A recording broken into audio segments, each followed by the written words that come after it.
Hi என் செல்ல மகனே மகளே. நான் தான் உன் முருகன் பேசுகிறேன். இன்று நான் உனக்கு ஒரு முக்கியமான செய்தியை சொல்ல வந்திருக்கிறேன். உன் வாழ்க்கையில் நீ எதிர்பார்க்கும் சந்தோஷம் மிக விரைவில் உன்னை தேடி வரும்.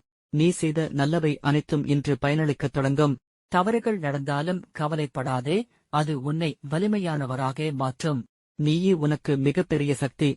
நான் உனக்கு வழிகாட்டுகிறேன், ஆனால் நடைப்பயணம் நிஜமாக நீயே செய்ய வேண்டும்.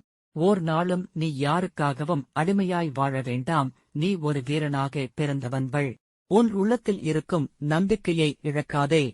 உனக்கு எதிராக தோன்றும் அனைத்து சவால்களும் உன் வெற்றிக்கு தேவைப்படும் படிக்கட்டுகள் மட்டுமே. தெளிவாக கனவு காண்டு மனதார முயற்சி செய். உன் வெற்றி என் ஆசீர்வாதமாக இருக்கும். நான் எப்போதும் உன்னுடன் இருக்கிறேன். நீ விழும் தருணங்களில் கூட உன்னை தூக்கி நிறுத்தும் சக்தி நானாகவே இருப்பேன். அதனால் இந்த உலகத்தில் யாரும் உன்னை குறைத்துக் கூறினாலும் நீ உன் உண்மையான மதிப்பை மறக்காதே.